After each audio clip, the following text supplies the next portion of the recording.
السلام علیکم ویورز، میرا نام عطاء الرحمان اور آپ دیکھ رہے ہیں عطاء بخاری یوٹیوب چینل۔ قرآن کریم کی مسلسل ایکسپوزیشن کے سلسلہ میں آج ہم سورہ الانعام کی آیت نمبر 127 کی ایکسپوزیشن کریں گے۔ تو بات چلی آ رہی ہے پچھلی آیات میں سینے کا تنگ ہونا، سینے کا کھلا ہونا، یعنی دل و دماغ کے اندر وسعت ہونا یا تنگ نظری ہونا، اس چیز کی بات ہو رہی۔ پیچھے جو ہم نے ویڈیوز کیے دو، ان کے اندر ہم نے اس بات کو اچھی طرح سے واضح کیا کہ سینے کا تنگ ہو جانا، سینے کا کشادہ ہو جانا کیا چیز ہوتی ہے۔ ہم نے بتایا کہ تعصب کی وجہ سے یہ ہوتا ہے۔ اگر کوئی کلٹ پیدا ہو جائے، تعصب پیدا ہو جائے، تو پھر یہ چیز ہوتی ہے کہ انسان کا دل و دماغ، ان کے اندر تنگ نظری پیدا ہو جاتی، وسعت نہیں رہتی۔ تو کوئی بھی ایسا انسان جو اس ایسے مرض میں مبتلا ہو، وہ پھر نہ حق بات کو سنتا ہے نہ اسے قبول کرتا ہے۔ یہ نقصان ہوتا ہے اس کا، تنگ نظری کا، تعصب کا، رجس کا۔ تو ہم نے واضح کیا کہ یہ رجس کیا ہوتا ہے، سینے کا گھٹ جانا، سینے کا کشادہ ہو جانا، یہ کیا ہوتا ہے۔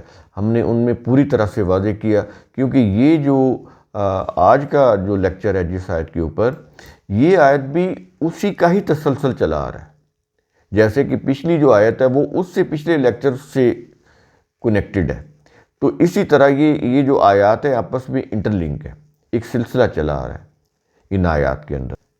تو پیچھے یہ کہا گیا کہ جو کوئی عقل و بصیرت سے غور و فکر نہیں کرتا بلکہ اپنی ضد پر قائم رہتا ہے تو اس پر تعصب چھا جاتا ہے، وہ حقائق سے دور ہو جاتا ہے، وہ تنگ نظر ہو جاتا ہے، پھر وہ اللہ کی قوانین کی صداقت کو نہیں سمجھ پاتا۔ یہ صورتحال ہوتی ہے اس کی، اس لیے وہ پھر ایمان بھی نہیں لاتا۔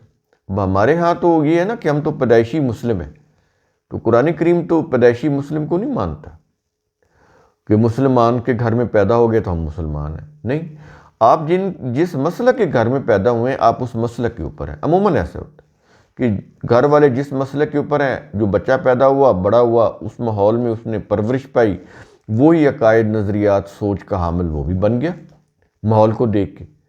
تو یہ ایمان لانا تو نہیں ہے، ایمان لایا جاتا ہے۔ ہم نے واضح کیا کہ اپنے دل کے ارادے اور اختیار سے قرآن کی جو بیسک چیزیں ہیں، اللہ کے جو بیسک ضابطے ہیں، ان کو سمجھ کر ایمان لانا ہوتا ہے۔ بلائنڈلی ایمان لانا قرآن کے نزدیک یہ ایمان لانا نہیں ہے۔ قرآن اسے قبول نہیں کرتا، ایسے ایمان کو سوچ کر سمجھ کر دل کے ارادے سے پھر قبول ہوگا ایمان، تاکہ وہ اس کے اوپر اس نے پھر عمل بھی کرنا ہے نا۔ خالی ایمان لانے کی تو کوئی ویلیو ہی نہیں۔ آپ مانتے رہیں اللہ ایک ہے، اس سے کیا ہوگا؟ وہ تو ہندو بھی کہتے ہیں کہ وہ نیلی چھتری والا ایک ہے، پھر کیا ہو جائے گا؟ ہندو مانتے ہیں کہ اللہ ایک ہے، ٹھیک ہے، وہ بتوں کو بھی مانتے ہیں، لیکن وہ اللہ کو بھی ایک مانتے ہیں۔ تو اس سے کیا، ایک ہندو اور مسلم میں کیا فرق ہو گیا؟ صرف یہ کہہ دینے سے کہ میں مانتا ہوں کہ اللہ ایک ہے، آپ کہتے رہے، دن رات کہتے رہے۔ وہ اللہ ایک، اس کی کیا قرآن کریم کے اندر اللہ نے اپنی کیا صفات بتائی ہیں؟ ان صفات کی روح سے ہم اس کے اوپر ایمان رکھتے ہیں کہ نہیں رکھتے؟ اگر جو اللہ نے اپنی ایٹریبیوٹ صفات بتائی ہیں اس کی روح سے اگر ہم اللہ کو، اس کے کانسیپٹ کو سمجھتے ہیں، اس کے اوپر ایمان لاتے ہیں، پھر ان کے مطابق عمل بھی کرتے ہیں جو احکام اس نے دیے، تو پھر یہ کہا جائے گا کہ ہم اس کے اوپر ایمان لے آئے ہیں اور ہم مومن ہیں۔ خالی یہ کہہ دینا کہ میں اللہ پر ایمان لے آیا، میں قرآن پر ایمان لے آیا، اور یہی پتہ نہ ہو کہ قرآن کے اندر لکھا ہوا کیا ہے، قرآن میں اللہ نے انسانوں کو مخاطب ہو کر کیا کہا ہے، ان کی بہتری کے لیے کیا قوانین اور ضابطے دیے ہیں، جب یہ پتہ ہی نہیں ہے تو پھر آپ کہتے رہیں کہ ہم اللہ کو مانتے ہیں، ہم کتاب اللہ کو مانتے ہیں، کوئی فائدہ نہیں ہوگا۔ تو فائدہ اسی صورت میں ہوگا کہ جس کے اوپر ایمان رکھتے ہیں، یہ دیکھیں کہ اس نے ہماری ہدایت کے لیے ہمیں کیا رہنمائی دی ہے، اس کے انجنکشنز کیا ہیں، اس کی انسٹرکشن کیا ہیں، اس کی گائیڈنس کیا ہے، اور وہ اس کی کتاب کے اندر ہے۔ یہ نہ سمجھے کہ ہم کو مذہبی کوئی تقریریں سن کے یا وعظ و نصیحت کی محفلیں سن کے یا کوئی مذہبی کتابیں پڑھ کے یا کوئی جمعے کا وہ خطبہ سن کے ہم ایمان ہمارے اندر داخل ہو جاتا، بالکل نہیں۔ جتنے بھی مساجد ہیں اس کے اندر جتنے بھی علماء حضرات ہیں وہ تو اپنے اپنے مسلک کے لوگ ہیں نا، وہ تو اپنے اپنے مسلک کو وہاں پہ پروموٹ کر رہے ہوتے ہیں، اپنے اپنے مسالک کی روح سے وہاں پہ وہ لوگوں کو وہ مسائل اور ان کے حل بتا رہے ہوتے ہیں، مسئلے بتا رہے ہوتے ہیں۔ وہ مسئلے انسانوں کی زندگی میں مسائل پیدا کر رہے ہوتے ہیں۔ انسانی مسائل کو وہ پوچھتے ہیں نا جب علماء سے، بیسیکلی وہ اپنے مسائل میں اضافہ کر رہے ہوتے ہیں۔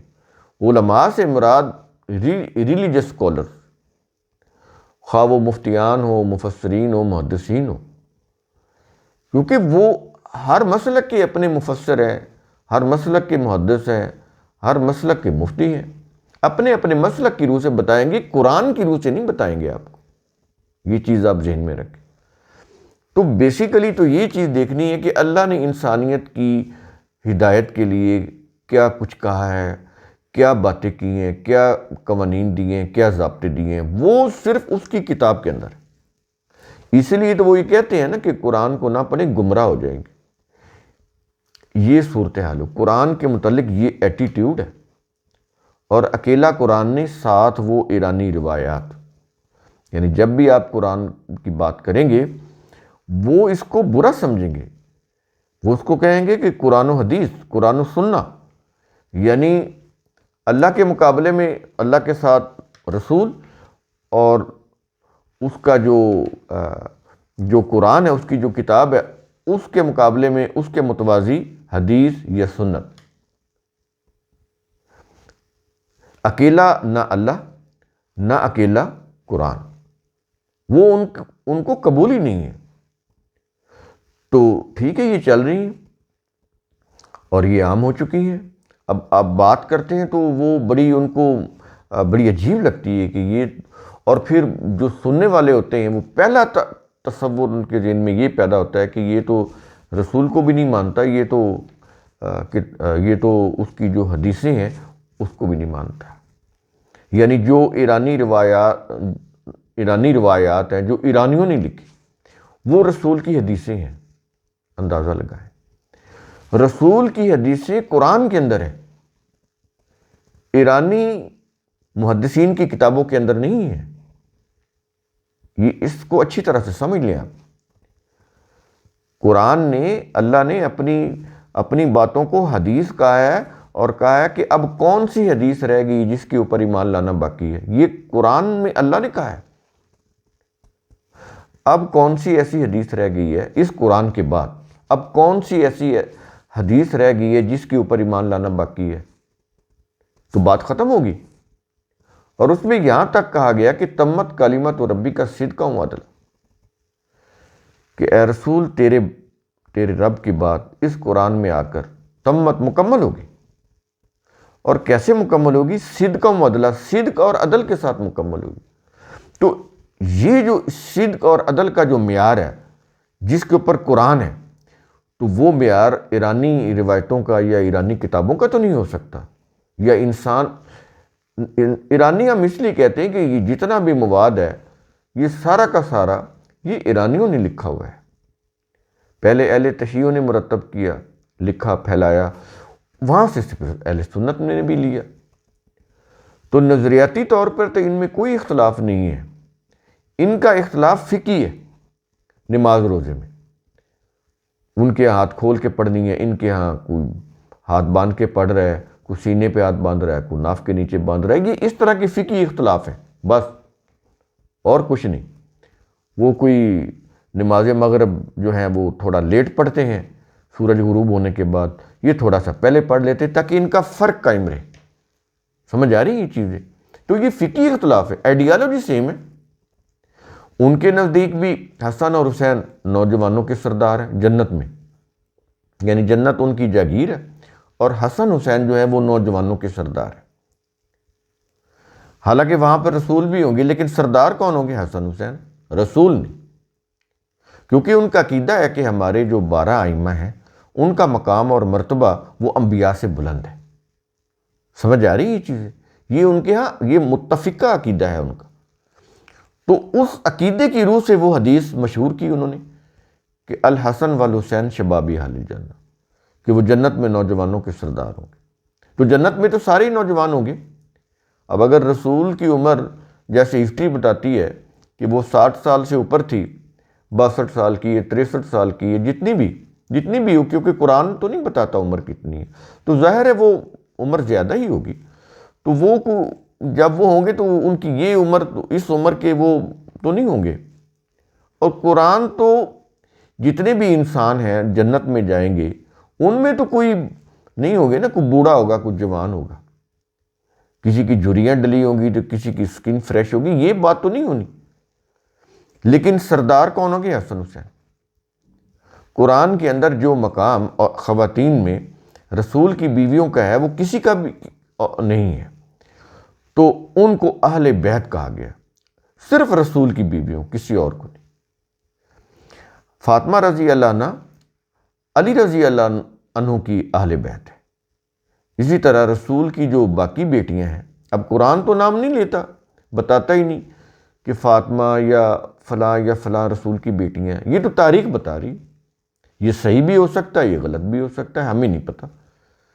تو ہم تو تاریخ کی بات تاریخ سے کر رہے ہیں کہ رسول کی بیٹیاں وہ تو اپنے شوہروں کی اہل بیت ہیں، زینب، رقیہ، ام کلثوم، آگے یہ پہلی بڑی بیٹی زینب وہ ابو العاص بن ربیع کے گھر تھی، وہ ان کی اہل بیت ہے۔ دوسری دو بیٹیاں درمیان کی رقیہ اور ام کلثوم، وہ یکے بعد دیگرے عثمان رضی اللہ عنہ کے نکاح میں آئیں تو وہ ان کی اہل بیت ہے۔ چھوٹی بیٹی فاطمہ رضی اللہ عنہ وہ علی رضی اللہ عنہ کی اہل بیت ہے۔ لیکن قرآن نے اہل بیت صرف اور صرف رسول کی بیویوں کو کہا ہے۔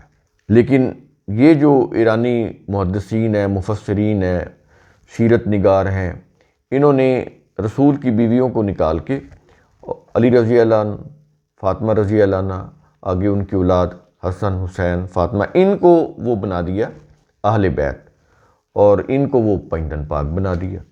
اس طرح کی روایات، اب اس کے اوپر وہ چیزیں چلی آ رہی۔ تو یہ جو آئیڈیالوجی ہے نا، یہی چیز اہل سنت کے ہاں بھی ہے۔ تو میں اس لیے کہہ رہا ہوں آئیڈیالوجی کا کوئی اختلاف نہیں ہے، جو ان کی آئیڈیالوجی ہے وہی یہ بخاری میں بھی ہے، جن کو اہل سنت کہتے ہیں یہ قرآن کے بعد صحیح ترین کتاب ہے۔ یہ بھی تکلفاً کہتے ہیں کہ قرآن کے بعد صحیح ترین کتاب ہے، ادروائز ان کا نصاب پڑھیں، وہ یہ کہتے ہیں کہ قرآن اس کے بغیر سمجھ ہی نہیں آتا۔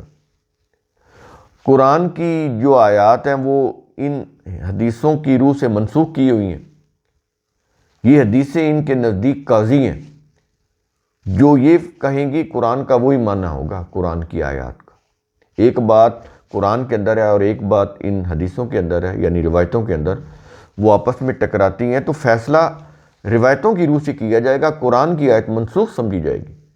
یہ اہل سنت کے مدارس ہوں یا اہل تشیعوں کے، سب کے ہاں یہی ہیں، سلفی ہوں، اہل حدیث ہوں، کوئی بھی ہوں، سب کے ہاں یہ ہے، یہ اصول ہے، اور اسی کے مطابق فتوے بھی دیتے ہیں۔ تو یہ چیزیں ہیں، آپ یہ خود دیکھ لیں کہ پھر انسان کہاں سے کہاں پہنچ جاتا ہے، اور وہ چیزیں پھر ان کو ایمان کا حصہ نظر آتی ہے، نہ کریں تو ان کو عجیب لگتا ہے، کیونکہ وہ مشہور ہو چکی ہیں، پھیل چکی ہیں، رائج ہو چکی ہیں، وہ ایسے لگتا ہے جیسے اللہ کے حکام ہیں۔ حق اور باطل اس طرح مل جاتے ہیں کہ حق تو اس میں سے چھپ جاتا ہے، پھر باطل جو ہے وہ نمایاں ہوتا ہے، وہی مشہور ہوتا ہے، اسی کو لوگ حق سمجھ رہے ہوتے ہیں۔ یہ صورتحال ہو جاتی ہے۔ حق کو جب تنگ نظری آتی ہے، جب انسان کلٹ میں مبتلا ہوتا ہے، تعصب میں مبتلا ہوتا ہے، تو پھر یہ حالت ہو جاتی ہے کہ حق کے راستے سے دور ہو جاتا ہے۔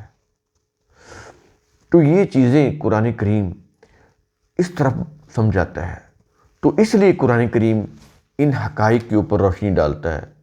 بڑی اہم چیزیں یہ خالی ترجموں سے سمجھ نہیں آئیں گی۔ ترجمے تو ہر مسلک نے اپنی مرضی سے کیے ہوئے ہیں، اپنے مسالک کی جو روایات ہیں اس کی روح سے کیے ہوئے ہیں۔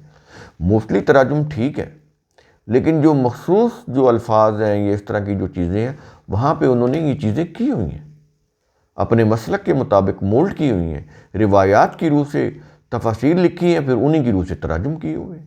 پہلے تفاسیر لکھی گئی، بعد میں پھر تراجم لکھے گئے، تو پھر وہی رنگ تراجم کے اندر بھی ہے جو تفاسیر کے اندر ہے، جو مختلف مذہبی سکول آف تھاٹ نے تحریر کی ہیں اور وہ رائج ہیں، وہی انہی سے ترجمے چلے آ رہے ہیں، تو وہ پھیلے ہوئے ہیں، وہ عام ہیں، اور لوگ انہی کو سمجھ رہے ہیں کہ یہ اللہ کے پیغام ہے، یہ اللہ کے احکام ہیں، تو بالکل نہیں، بڑی قابل غور ہیں یہ چیزیں۔ تو یہ جتنی بھی تباہ کاریاں ہیں، یہ جتنے بھی نقصانات قرآن نے بتائے، یہ تعصب کی وجہ سے پیدا ہو رہے ہیں، کلٹ کی وجہ سے پیدا ہو رہے ہیں، جس میں آج سیاسی جماعتیں بھی اور مذہبی جماعتیں بھی دونوں شامل ہیں۔ پہلے تو مذہبی جماعتوں میں ہوتا تھا، اب بھی ہے، لیکن اب جو سیاسی جماعتیں ہیں وہ ان سے بھی آگے نکل گئی۔ تو اب یہ دیکھ لیں معاشرے کی پھر کیا حالت ہو گئی ہے، ٹالرنس ختم ہو چکی ہے، عدم برداشت کی وجہ سے کوئی کسی انسان دوسرے ہاتھوں دوسرے کی زبان سے، اس کی تحریر سے محفوظ ہی نہیں۔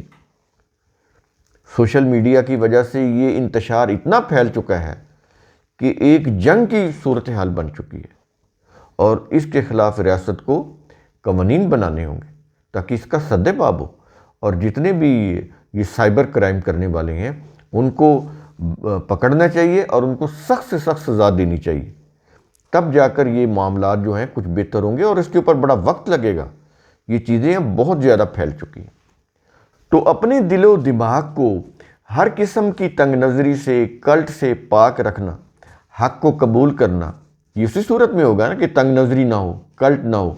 تو کہتا ہے کہ یہ تیرے رب کا سیدھا راستہ ہے، رسول سے خطاب کر کے کہا گیا کہ یہی تیرے رب کا سیدھا راستہ ہے، اور اس لیے ہم آیات کو کھول کھول کر بیان کرتے ہیں تاکہ لوگ نصیحت حاصل کریں، یہ پیچھے کہا گیا۔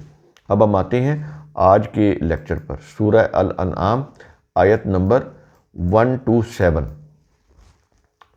بڑی مختصر آیت ہے، الفاظ ہیں، لہم دار السلام عند ربہم، ان کے لیے ان کے رب کے پاس سلامتی کا گھر ہے۔ دار السلام، سلامتی کا گھر ہے، کس کے پاس؟ اللہ کے پاس۔ کن کے لیے؟ جو لوگ تعصب، تنگ نظری سے بالاتر ہوتے ہیں، اپنے ذہنوں کو، دماغوں کو کھلا رکھتے ہیں، اوپن مائنڈڈ ہوتے ہیں، براڈ مائنڈڈ ہوتے ہیں، ان میں کوئی کلٹ نہیں ہوتا، کوئی تنگ نظری نہیں ہوتی، نیرو مائنڈڈ نہیں ہوتے، حق کو قبول کرتے ہیں تعصب سے دور رہتے ہوئے۔ تو کہتا ہے کہ ان کے لیے ان کے رب کے پاس سلامتی کا گھر ہے، اور آیت کے آخر میں الفاظ ہیں، وَهُوَ وَلِيُّهُمْ بِمَا كَانُوا يَعْمَلُونَ، وہی ان کے صحیح طرز عمل کی وجہ سے ان کا کارساز ہے۔ جب انسانوں کا طرز عمل اچھا ہوگا، ان میں تنگ نظری نہیں ہوگی، تعصب نہیں ہوگا، وسعت نظر ہوگی، وسعت قلب ہوگی، تو پھر کیا ہے کہ اللہ ان کا کارساز ہوگا۔ تو قرآن کریم کا اصول ثم تفکروا، اس کی روح سے آپ خود بھی سوچا کریں، سمجھا کریں، غور و فکر کیا کریں۔ شکریہ۔